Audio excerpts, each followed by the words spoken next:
ರೇಣುಕಾಸ್ವಾಮಿ ಪ್ರಕರಣದಲ್ಲಿ ವಿಚಾರಣಾಧೀನ ಕೈದಿಯಾಗಿ ದರ್ಶನ್ 1 ವರ್ಷ ಸೆರೆವಾಸ ಅನುಭವಿಸಿದಂತೆ ಆಗಿದೆ. ಸದ್ಯಕ್ಕೆ ಜಾಮೀನು ಸಿಕ್ಕಿ ದರ್ಶನ್ ಹೊರಬರುವ ಯಾವುದೇ ಸುಳಿವು ಸಿಗ್ತಿಲ್ಲ. ಇದೇ ವಿಚಾರ ಅವರ ಆಪ್ತರು ಹಾಗೂ ಅಭಿಮಾನಿಗಳ ಕಂಗೆಡಿಸಿದೆ. ದರ್ಶನ್ ಜೈಲು ಸೇರಿದಾಗಿನಿಂದಲೂ ವಿಜಯಲಕ್ಷ್ಮಿ ಕಾನೂನು ಹೋರಾಟ ನಡೆಸಿದ್ದರು.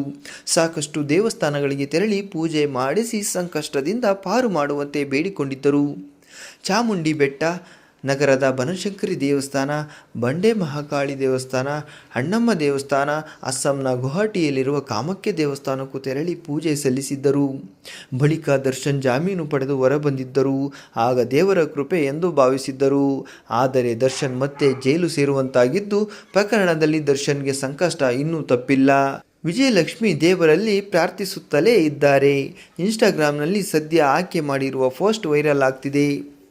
ಹೆಚ್ಚಿನ ಸಮಯ ನಾನು ದೇವರಲ್ಲಿ ಏನನ್ನೂ ಕೇಳುವುದಿಲ್ಲ. ನಾನು ಅವನ ಮುಂದೆ ಮೌನವಾಗಿ ಕುಳಿತಿರುತ್ತೇನೆ. ದೇವರು ನನ್ನ ಮಾತುಗಳಿಂದ ನನ್ನ ಹೃದಯವನ್ನು ಚೆನ್ನಾಗಿ ತಿಳಿದಿದ್ದಾನೆ ಎನ್ನುವ ಸಾಲುಗಳನ್ನು ಅವರು ಇನ್ಸ್ಟಾಗ್ರಾಂನಲ್ಲಿ ಹಂಚಿಕೊಂಡಿದ್ದಾರೆ. ವಿಜಯಲಕ್ಷ್ಮಿ ಪೋಸ್ಟ್ಗೆ ಅಭಿಮಾನಿಗಳು ಸಿಕ್ಕಾಪಟ್ಟೆ ಕಮೆಂಟ್ ಮಾಡುತ್ತಿದ್ದಾರೆ. ಈ ಬಗ್ಗೆ ನಿಮ್ಮ ಅನಿಸಿಕೆಗಳನ್ನು ಕಮೆಂಟ್ ಮಾಡಿ ತಿಳಿಸಿ.